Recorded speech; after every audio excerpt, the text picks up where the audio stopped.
Hello friends, कैसे हैं आप सब। आई होप आप सब बहुत अच्छे होंगे। आज की क्लास में आप सबका स्वागत है। फ्रेंड्स, हमारी आज की क्लास का टॉपिक है स्टैंडर्ड एरर ऑफ एस्टिमेट। इसी के साथ में हम कोफिशिएंट ऑफ डिटर्मिनेशन को भी कवर करते हुए चलेंगे। ये आज हमारे रिग्रेशन की क्लास के लास्ट टॉपिक रहेंगे। इससे पहले की क्लासेस में हमने regression coefficients, regression lines, regression equations, difference between regression and correlation बहुत अच्छे से डिस्कस कर लिया है। अगर आपने वो क्लासेस नहीं देखी हैं तो प्लीज़ एक बार उन्हें ज़रूर देख लीजिएगा। उसके बाद आपको ये क्लास भी बहुत अच्छी लगने वाली है। और इसके बाद हम रिग्रेशन के एमसीक्यूज कवर करते हुए चलेंगे। आगे बढ़ने से पहले एक छोटी सी रिक्वेस्ट है आप सबसे, अगर आप चैनल पर न्यू हैं तो प्लीज़ चैनल को सब्सक्राइब कर लीजिए और बेल आइकन को प्रेस कर लीजिए ताकि इस चैनल पर आने वाली हर वीडियो की नोटिफिकेशन आपको मिलती रहे। एंड अगर आपको वीडियोज़ अच्छी लगती हैं तो प्लीज़ इन्हें शेयर करना मत भूलिए। चलिए देख लेते हैं क्या होता है standard error of estimate. Yes friends, हमने रिग्रेशन लाइंस पढ़ी थी और हमने ये देखा है कि रिग्रेशन लाइंस को कौन रिप्रेजेंट करता है, रिग्रेशन इक्वेशंस करती हैं। रिग्रेशन इक्वेशन कौन कौन सी होती है, वाई ऑन एक्स होती है और एक कौन सी होती है, एक्स ऑन वाई होती है। अब इन इक्वेशन की हेल्प से हमारे पास क्या आता है, यहाँ से हमारे पास वाई और एक्स की वैल्यू आती है।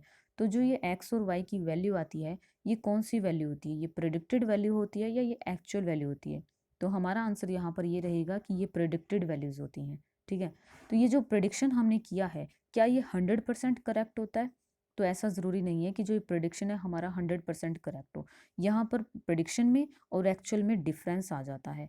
तो जो ये एक्चुअल के करीब है या नहीं है हमारी ये प्रिडिक्शन, या हमारी प्रिडिक्शन कितनी एक्यूरेट है, अगर हमें इसका पता लगाना है तो हमें नीड होती है स्टैंडर्ड एरर ऑफ एस्टिमेट की। या आप सीधी सी एक बात बोल सकते हैं कि आपकी प्रिडिक्शन की एक्यूरेसी को जानने के लिए आप यूज़ करते हैं स्टैंडर्ड एरर ऑफ एस्टिमेट का। Clear? Standard error of estimate shows that to what extent the estimated values by regression line are closer to actual values, कि जो आपकी रिग्रेशन लाइन से आपकी एस्टिमेटेड वैल्यूज आई हैं वो एक्चुअल वैल्यूज के कितने क्लोजर हैं, ये आपको कौन बताता है, स्टैंडर्ड एरर ऑफ एस्टिमेट बताता है। By using it we can check reliability of our estimate. अगर हमारे पास स्टैंडर्ड एरर ऑफ एस्टिमेट ज़्यादा आ गया है, मीन्स बड़ा आ गया है, तो इसका मतलब हमारी जो प्रेडिक्शन थी वो करेक्ट नहीं है। और अगर स्टैंडर्ड एरर ऑफ एस्टिमेट बहुत कम आता है, स्मॉल आता है, तो हम ये बोल सकते हैं कि जो हमारी प्रेडिक्शन है वो ठीक है, करेक्ट है। ठीक है, और इसी के साथ में एक वर्ड आता है रेजिड्यूल। अभी हम बात कर रहे हैं एक्चुअल की और प्रेडिक्शन की।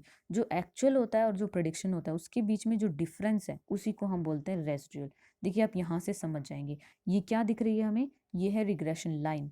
और ये यहाँ से कौन सी रिग्रेशन लाइन बता रही है हमें, ये है हमारी वाईओनेक्स। ठीक है, वाईओनेक्स ही क्यों है, क्योंकि ये किस पर है, वाई एक्सिस पर है। और ये क्या है पॉइंट, इसको हम ए से रिप्रेजेंट करते हैं, ये होता है हमारा वाई इंटरसेप्ट। अब ये वाई इंटरसेप्ट ही क्यों है, क्योंकि ये वाई पर टच कर रहा है। ठीक है, और ये हमें बताता है कि जब हमारी एक्स की वैल्यू ज़ीरो होगी, जब एक्स की वैल्यू ज़ीरो होगी उस टाइम पर वाई की क्या मिनिमम वैल्यू होगी। तो हमें कौन बताता है, ये इंटरसेप्ट बताता है। और ये इंटरसेप्ट कौन सा है, वाई इंटरसेप्ट। ठीक है, और ये क्या है, ये स्लोप ऑफ द लाइन है, इसको हम बी से रिप्रेजेंट करते हैं। Clear?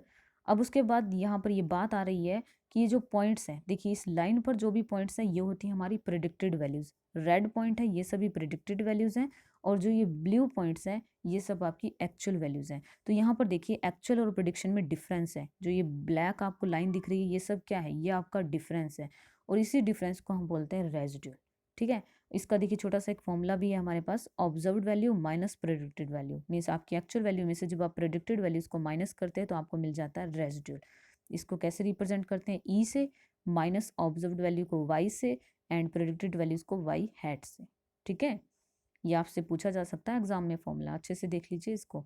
The difference between the observed value of the dependent variable and the predicted value is called the residual. Clear? Next आता है कि स्टैंडर्ड एरर ऑफ एस्टिमेट कितने टाइप्स का होता है, ये दो तरह का होता है, एक होता है वाई ऑन एक्स और एक होता है एक्स ऑन वाई। अब इनको डिटेल में देख लेते हैं। देखिए वाई ऑन एक्स का मतलब क्या है, वाई यहाँ पर डिपेंडेंट वेरिएबल है और एक्स आपका इंडिपेंडेंट वेरिएबल है। तो यहाँ पर हम इनके तीन तीन फॉर्मूले करते हुए चलेंगे, एग्जाम में कोई भी पूछा जा सकता है, तो बहुत अच्छे से देख लीजिएगा। अगर हम बात कर रहे हैं वाई ऑन एक्स की, तो इसका मतलब वाई आपका डिपेंडेंट वेरिएबल है, तो इसलिए आपको इंपॉर्टेंस भी वाई को ही देनी है। तो इसका मतलब जितने भी फॉर्मूला यहाँ पर हम करेंगे वाई ऑन एक्स के, उसमें आपको वाई को ही प्रेफरेंस देनी है, और हर फॉर्मूले में आप वाई का ज़्यादा यूज़ करने वाले हैं। ठीक है, तो देखिए ये लर्न करने का एक तरीका ही है, तो इस तरह से हम लर्न रख सकते हैं इनको। तो अब बात कर रहे हैं वाई और एक्स की, तो देखिए यहाँ पर आपके पास क्या फॉर्मूला है, ये y माइनस वाई सी। तो y क्या है पहले ये देख लेते हैं, ये है आपकी एक्चुअल वैल्यूज, और वाई सी क्या है आपकी एस्टिमेटेड वैल्यू, या सी क्या होता है यहाँ पर कंप्यूटेड वैल्यू। तो वाई सी को आप एस्टिमेटेड वैल्यूज भी बोल सकते हैं और प्रेडिक्टेड वैल्यूज भी बोल सकते हैं। जब आप एक्चुअल वैल्यूज में से एस्टिमेटेड वैल्यूज का डिफरेंस लेते हैं और उसका स्केयर करके फिर सम लेते हैं और n से डिवाइड कर देते हैं और अंडर रूट करते हैं उसका, तो आपके पास आ जाता है standard error of estimate of Y on X. ठीक है, तो यहाँ पर हमने वाई ऑन एक्स की बात की, तो हमने यहाँ पर वाई लिया है। ठीक है, इसी के साथ में आप एक्स ऑन वाई भी देखते हुए चलिए।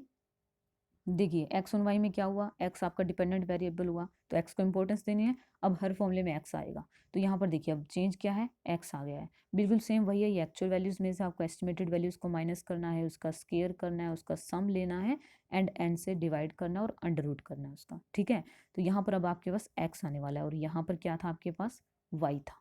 क्लियर।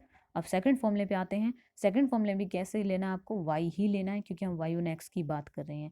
तो ये क्या है, summation of y square minus में a multiply summation of y minus b multiply summation of x y. Summation of x y का मतलब एक्स और वाई को पहले मल्टीप्लाई करना है और फिर उसका समेशन लेना है और फिर बी से मल्टीप्लाई करना है। अभी बी बताइए क्या है यहाँ पर। देखिए यहाँ पर ए क्या आपके पास इंटरसेप्ट है। अब ये कौन सा इंटरसेप्ट है, ये वाई इंटरसेप्ट है। क्यों, क्योंकि हम बात कर रहे हैं वाई ऑन एक्स की, तो ये कौन सा इंटरसेप्ट हो गया आपका, वाई इंटरसेप्ट। और बी क्या है, स्लोप ऑफ द लाइन है। ठीक है, तो यहाँ से आप इसको n से डिवाइड कर देते हैं। अब देखिए सेम ऐसा ही फॉर्मूला आपको देखने को मिलता है x ऑन y का। अब चेंज क्या है, यहाँ पर x ज़्यादा यूज़ होगा आपका। ठीक है, तो यहाँ पर आपको समेशन ऑफ x स्क्वायर लेना है और माइनस में a multiply summation of x minus b multiply summation of x Y. यहाँ पर अब x आ जाएगा। क्लियर। थर्ड फॉर्मूला देख लीजिए। थर्ड में क्या है, इसका यूज़ आपको तभी करना है जब आपको स्टैंडर्ड डेविएशंस दिए हों और कोरिलेशन दिया हो। ठीक है, तो इस फॉर्मूले का जब आप यूज़ करेंगे तो यहाँ पर भी आपको सोचना पड़ेगा कि कौन से स्टैंडर्ड डेविएशन का यूज़ करना है, एक्स वाले का या वाई वाले का। तो यहाँ पर हम बात कर रहे हैं वाई ऑन एक्स की, वाई पहले आ रहा है तो वाई का ही यूज़ करना है, तो यहाँ पर स्टैंडर्ड डेविएशन ऑफ वाई का यूज़ होगा under root 1 minus R square, और आर क्या है आपका यहाँ पर कोफिशिएंट ऑफ कोरिलेशन। क्लियर। बिल्कुल ऐसा ही फॉर्मूला आप इसका भी देख सकते हैं एक्स ऑन वाई का। तो देखिए यहाँ पर एक्स पहले आ रहा है, एक्स आपका डिपेंडेंट वेरिएबल है, तो आपको फॉर्मूले में भी एक्स का ही यूज़ करना है। क्लियर। यहाँ पर बहुत अच्छे से देख लीजिए, जितना भी यहाँ पर फॉर्मूले हैं, अगर हम एक्स ऑन वाई की बात करें तो आपको एक्स का ज़्यादा यूज़ करना है। देखिए यहाँ पर भी एक्स का यूज़ हो रहा है, यहाँ पर भी। और वाई ऑन एक्स की बात करते हैं तो देखिए वाई का यूज़ हो रहा है और यहाँ पर भी वाई का यूज़ हो रहा है और यहाँ पर भी वाई का। क्लियर। नेक्स्ट आता है आपके पास कॉफिशिएंट ऑफ डिटर्मिनेशन। इसको हम कोरिलेशन की क्लास में भी डिस्कस कर चुके हैं, बिल्कुल वैसा ही है, इजी है, देखते हुए चलते हैं इसको। देखिए कॉफिशिएंट ऑफ डिटर्मिनेशन ये क्या होता है, इसको हम आर स्क्वेयर्ड भी बोलते हैं। आर क्या होता है आपके पास, कोरिलेशन होता है, उसकी रेंज क्या होती है, -1 से लेकर 1 होती है। अब अगर मैं यहाँ पर एक छोटा सा क्वेश्चन आप लोगों के लिए छोड़ूं कि अगर आर की वैल्यू मीन्स आपकी रेंज होती है -1 से 1, तो आर स्क्वेयर की रेंज क्या होगी। देखिए आर की रेंज तो मैंने बता दी है, -1 से 1 होती है, तो आप बता सकते हैं कि आर स्क्वेयर की रेंज क्या होगी। आर स्क्वेयर बोल लीजिए या फिर आप आर स्क्वेयर्ड बोल लीजिए या फिर कोफिशिएंट ऑफ डिटर्मिनेशन बोल लीजिए। ठीक है, ये आपको कैपिटल लिखा हुआ मिलता है आर स्क्वेयर्ड, और आर स्क्वेयर ऐसे भी आपको स्मॉल भी लिखा हुआ मिलता है, या फिर कोफिशिएंट ऑफ डिटर्मिनेशन भी मिलता है। तो मैं यहाँ अगर पूछूं कि आर स्क्वेयर की फॉर्म रेंज क्या होगी, ठीक है, तो वो आप बताइएगा, वरना हम नेक्स्ट की क्लासेस में क्वेश्चंस में इसको कवर करेंगे।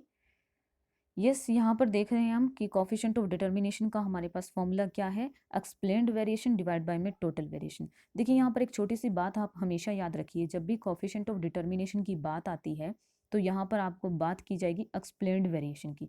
इसका मतलब ये है कि ये वेरिएशन को एक्सप्लेन कर पा रहा है। देखिए हम देखते आए हैं कि जैसे वाई हमारा अगर डिपेंडेंट वेरिएबल है और एक्स हमारा इंडिपेंडेंट वेरिएबल है, तो एक्स का अफेक्ट पड़ता है वाई पर। ठीक है, तो यहाँ पर ये जो कोफिशिएंट ऑफ डिटर्मिनेशन है ये बताता है कि वाई पर जो अफेक्ट है एक्स का वो कैसा है, उसको एक्सप्लेन कौन करता है, कोफिशिएंट ऑफ डिटर्मिनेशन करता है। इसका मतलब वाई में जो चेंज है, जो वेरिएशन है, उसको एक्सप्लेन कर देगा कोफिशिएंट ऑफ डिटर्मिनेशन कि एक्स की वजह से कितना है, सिर्फ इतना एक्सप्लेन कर पाएगा, और अदर फैक्टर की वजह से कितना ये उसको एक्सप्लेन नहीं करता है। ठीक है, सिर्फ एक फैक्टर जो कि एक्स हमारा इंडिपेंडेंट फैक्टर है उसकी वजह से कितना वेरिएशन है ये उसी को एक्सप्लेन करता है। क्लियर। इसलिए जब भी कोफिशिएंट ऑफ डिटर्मिनेशन की बात आए आप हमेशा याद रखिएगा कि ये एक्सप्लेन करने का काम करता है। ठीक है। तो इसलिए आपको इसका फॉर्मूला भी लर्न रहेगा कि एक्सप्लेन्ड वेरिएशन डिवाइड बाय में टोटल वेरिएशन, ठीक है। अब यहाँ पर इंपॉर्टेंट बात ये आती है कि जो एक्सप्लेन्ड वेरिएशन है उसका फॉर्मूला क्या रहेगा, तो उसको कैसे कैलकुलेट करना है। Y C means estimated value में से आपको माइनस करना है वाई मीन, और फिर उसका स्केयर करना है और सम लेना है, और आप फिर उसको डिवाइड किससे करना है, टोटल वेरिएशन। और टोटल वेरिएशन किसके इक्वल होता है, एक्सप्लेन्ड वेरिएशन प्लस में अनएक्सप्लेन्ड वेरिएशन।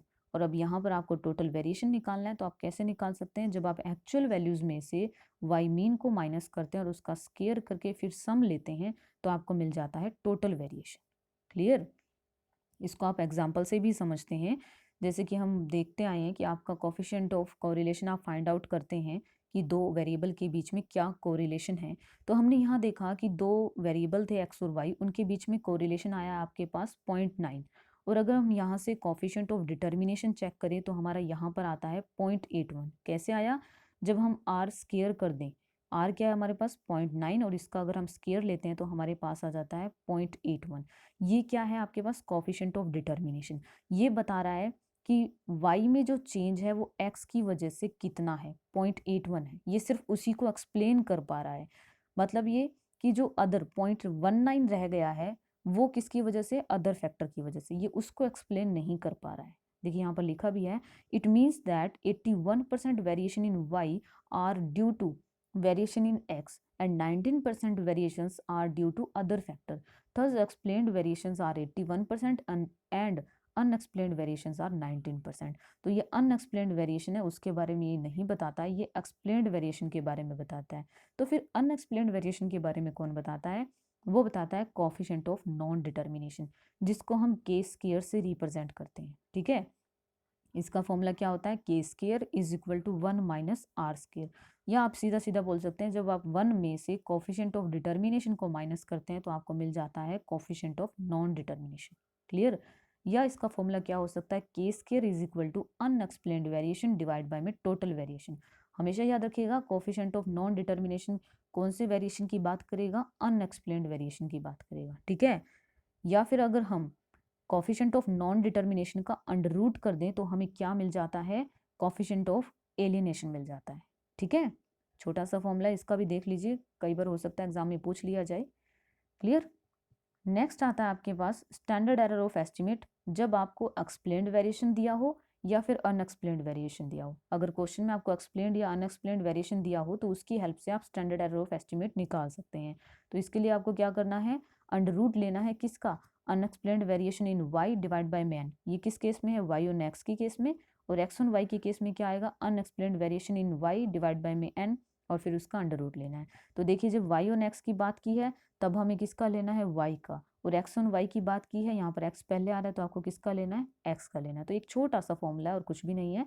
और अनएक्सप्लेन्ड वेरिएशन कैसे निकलता है, जब आप एक्चुअल वैल्यूज में से एस्टिमेटेड वैल्यूज को माइनस कर देते हैं और उसका स्केयर करते हैं और फिर उसका सम लेते हैं और फिर उसको डिवाइड करते हैं n से और अंडर रूट कर देते हैं, तो आपके पास क्या आ जाता है, स्टैंडर्ड एरर ऑफ एस्टिमेट आ जाता है, ठीक है। और अनएक्सप्लेन्ड वेरिएशन कहाँ से आएगा, जब आप एक्चुअल में से एस्टिमेटेड वैल्यूज को माइनस करते हैं तो, ठीक है। तो यहाँ से आई होप आप समझ गए होंगे, इस फॉर्मूले को आप लर्न कर चुके होंगे एंड आपको ये क्लास में सभी फॉर्मूले समझ में आ गए होंगे और पूरी क्लास अच्छी लगी होगी।